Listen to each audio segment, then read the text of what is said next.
So the biggest challenge that you always have when it comes to entrepreneurship is always going to be fear.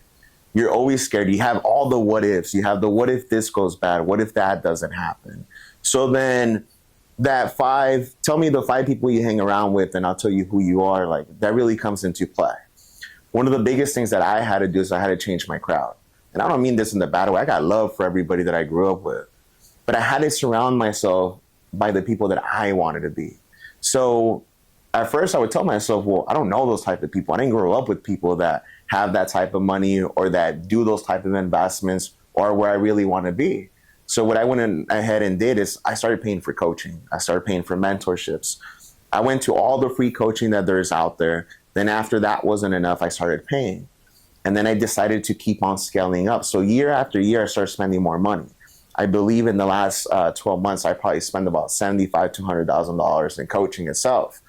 Now, it was a lot of money and I was scared to pay it at first. I'm like, is it really worth it? But if I say, what can I pay everything back to it's what really scaled me much faster than just trying everything on my own and trying to figure it out. Instead, I paid somebody to show me what they did and how they did it. So after I did the coaching and the mentorships and going to all these events, the days in and days out, like they would talk a lot about mindset and where your mind has to be in, how you have to be physically fit. So if you feel good, you do good.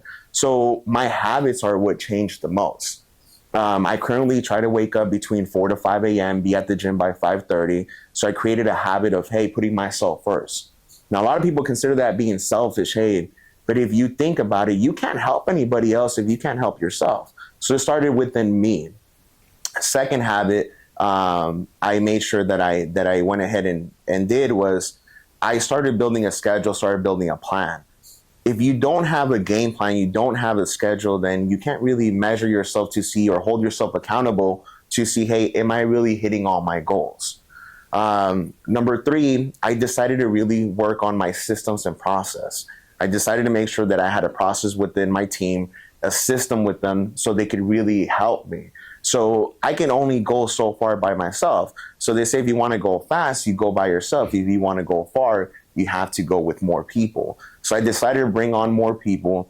And then last, guys, I decided to cut off some people. I decided, hey, you know what? It's not just about having a group of people, a huge group of people. I wanted to make sure that I had the right individuals next to me.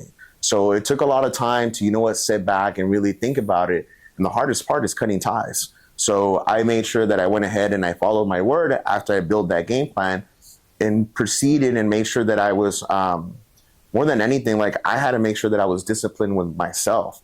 Before I can point the finger at anybody else, I had to look in the mirror and think about, am I really doing everything up to what I can to my standards before I can point the finger at anybody else? I hope this helps. Shoot me a DM if you need something.